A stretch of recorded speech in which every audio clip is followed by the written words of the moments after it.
সুজিকে অপমান করা বন্ধ করো। তোমার ছেলেদেরকে রাস্তায় মারপিট করতে দেখা গেছে, আর কেউ হয়তো সেটার ভিডিও করে অনলাইনে পোস্ট করেছে। সেটাও তোমারই দোষ। আসলে ছেলে তো মায়ের মতোই হবে না। ঠিক আছে, আমি আপনাকে সম্মান করি বলে আপনার সঙ্গে তর্কে যাচ্ছি না। সুজি, আমি তোমাকে একদিনের সময় দিলাম। তুমি যদি ক্ষমা না চাও তাহলে আমি সমস্ত প্রমাণ সহ সবকিছু পোস্ট করব। তারপর পুলিশ তোমাকে খুঁজবে, তখন ভালো হবে তো। দাঁড়াও, তুমি এভাবে মেরে কাউকে চলে যাবে? সিকিউরিটি, ওকে আটকাও। সাপোর্ট করবেন প্রেসিডেন্ট জ্যাক। এখানে তোমার কোনো কাজ নেই, যাও নিচে। Okay sir. জ্যাক বাবা, তুই এখন এই মেয়েটার কথা শুনবি? মা, মারিয়া কখনো বাচ্চার ব্যাপারে মিথ্যে বলবে না। কি বলছিসটা কি তুই?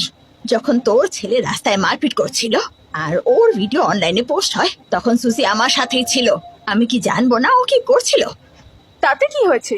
সুজি তো সারাক্ষণ আপনার সঙ্গেই ছিল, কিন্তু ওর ফোনটা কি আপনি নজরে রেখেছিলেন? কাছের মতো কথা কেটো না, আমি পারবো না একে বিশ্বাস করতে। আমি শুধু সত্যিকে বিশ্বাস করি। মা, তুমি অফিসে গিয়ে ওয়েট করো, আমি দেখছি। যদি ঠিক মতো না সামলাস, দেখবি আমি কি করি।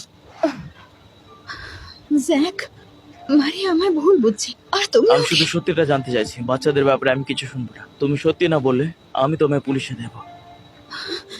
জ্যাক, এই ব্যাপারে আমি ইচ্ছাকৃত করিনি। আমি ধ্যাৎ, এত কেয়ারফুল ছিলাম, তারপরেও মারিয়া জেনে গেল।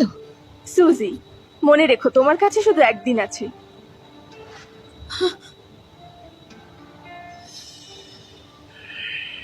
বেরিয়ে যাও, আমার পেছন পেছন এসো না। তোমার ছেলে শুধু তোমার না, আমিও ওকে দেখতে যাব। জ্যাক, আমার ছেলে শুধু আমার। আমার ছাড়া তোমার বাচ্চা কিভাবে হতো? কি করছো? ছাড়ো আমায়। আমি তোমায় হেল্প করলাম আর তুমি এভাবে চলে যাচ্ছ। তোমার জন্য সুজি আমার ছেলের এত বড় ক্ষতি করলে আর আমি তোমায় থ্যাংক ইউ বলবো? তুমি আমায় কথা বলতে বলেছিলে, কিন্তু ও তো আমারও ছেলে। আমি কিভাবে ওকে কষ্ট দেব?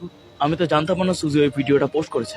এইবার আমায় হেল্প করার জন্য কি আপনাকে থ্যাংক ইউ বলতে হবে মিস্টার ব্রাউন? তুমি যখন আমার কোম্পানির নেটওয়ার্ক হ্যাক করতে পারো, তাহলে একটা ভিডিও চেক করা তোমার অত ব্যাপার না।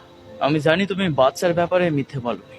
তাছাড়া সুজি ওর ভুল স্বীকার করেছে, আর বাচ্চাটা ওর নয়, তাই তোমার চোর একটু বাড়াবাড়ি।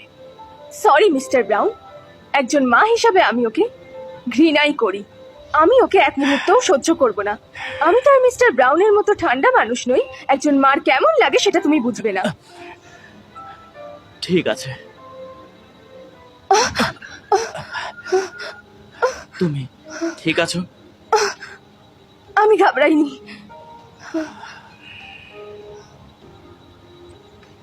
ঘাবড়িও না, লিফটে হয়তো সামান্য গন্ডগোল হয়েছে। তুমি কি এখানে আরো সমস্যা তৈরি করছো? তোমার সাথে দেখা হওয়ার পর থেকেই সবকিছু খারাপ হচ্ছে।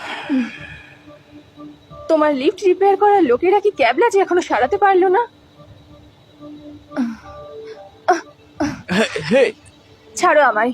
সামলাও নিজেকে। তুমি বুঝতে পারলে না, তুমি পড়ে যাচ্ছিলে বলে তোমাকে ধরলাম। কোনো দরকার নেই।